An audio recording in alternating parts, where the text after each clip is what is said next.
सौरभ, जब supreme court ये कहे कि चुनाव आते तो ऐसा तो होता है।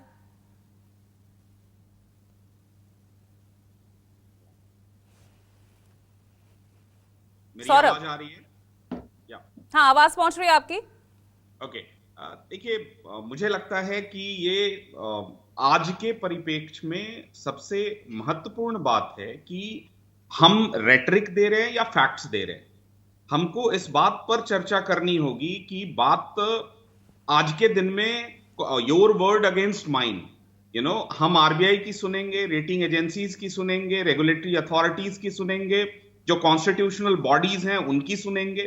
भाई, आप, हमारे बड़े बूढ़ों ने कहा है कि कर्ज मांगकर घी नहीं पिया करते, तेते पांव पसारिए जाति लांबी सौड़, जितनी बड़ी चादर हो उतना ही हमको पांव फैलाना चाहिए। और मैं एक राजनीतिक कार्यकर्ता के साथ साथ एक आर्थिक जानकार के रूप में कुछ फैक्ट्स हैं जो आपके सामने रखना चाहता हूं।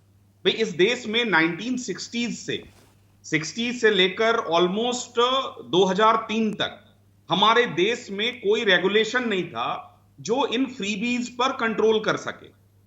आपको याद होगा कि सन 2000 में वाजपेयी जी की सरकार ने पहली बार एफआरबीएम एक्ट प्रपोज किया, जो 2003 में लागू हुआ। नाउ एफआरबीएम एक्ट क्या कहता है? एफआरबीएम एक्ट ये कहता है कि सभी राज्यों को अपने फिस्कल प्रूडेंस को मैनेज करना है। लेकिन सौरभ, अभी आपने ये बात कही ना, लेकिन सुन कौन रहा है? कौन रहा है? यही तो सबसे बड़ा सवाल है। कह रहा हूं, मुझे 10 सेकंड दीजिए पूजा जी, मैं सिर्फ 10 सेकंड। देखिए, देयर इज अ कैप, 4.5% और 3.5% का कैप है। और आज अगर आप देखिए, कुछ एक राज्यों का मैं उदाहरण, सिर्फ दो उदाहरण देना चाहता हूं। पहला फिस्कल डेफिसिट और दूसरा उनका debt to GSDP ratio. Bihar जैसा राज्य जो देश का सबसे पिछड़ा राज्य है, 2021-22 में उनका फिस्कल डेफिसिट, यानी जो रेवेन्यू और जो इनकम है उसके बीच का डिफरेंस 11.3% था वर्सेस 3.5% प्रेस्क्राइब्ड। राजस्थान की बात भाई साहब अभी कर रहे थे। राजस्थान का डेट टू जीएसडीपी रेशियो आपको पता है कितना है? 40%। पंजाब का डेट टू जीएसडीपी रेशियो आपको पता है कितना है? 45%।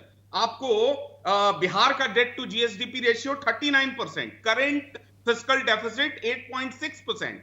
भाई, आप आंध्र प्रदेश की बात कर लें 33%, वेस्ट बंगाल की बात कर लें 35%, पंजाब का, राजस्थान का 5.2% है फिस्कल डेफिसिट। भाई, आप एक तरफ आपका कोई फिजिकल प्रूडेंस नहीं होगा, आपकी जो जिम्मेदारियां हैं, आप कर्ज पर कर्ज लेते जाएंगे, तो ये देश बैंकरप्सी की ओर बढ़ेगा। मैं सभी राजनीतिक दलों को कहता हूं, सभी स्टेट गवर्नमेंट को कहता हूं कि आप जो प्रपोज कर रहे हो, उसका क्लियर रोड मैप होना चाहिए।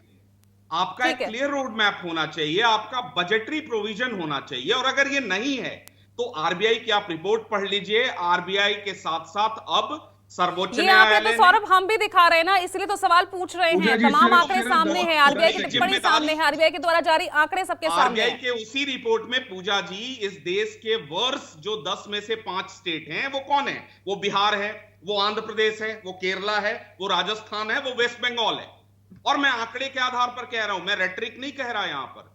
आप उन आंकड़ों को अगर देखिए तो साफ दिख रहा है कि आप वेलफेयर पॉलिटिक्स नहीं कर रहे हैं, आप फ्रीबी पॉलिटिक्स कर रहे हैं। और ये आंकड़े इस बात की तस्दीक करते हैं।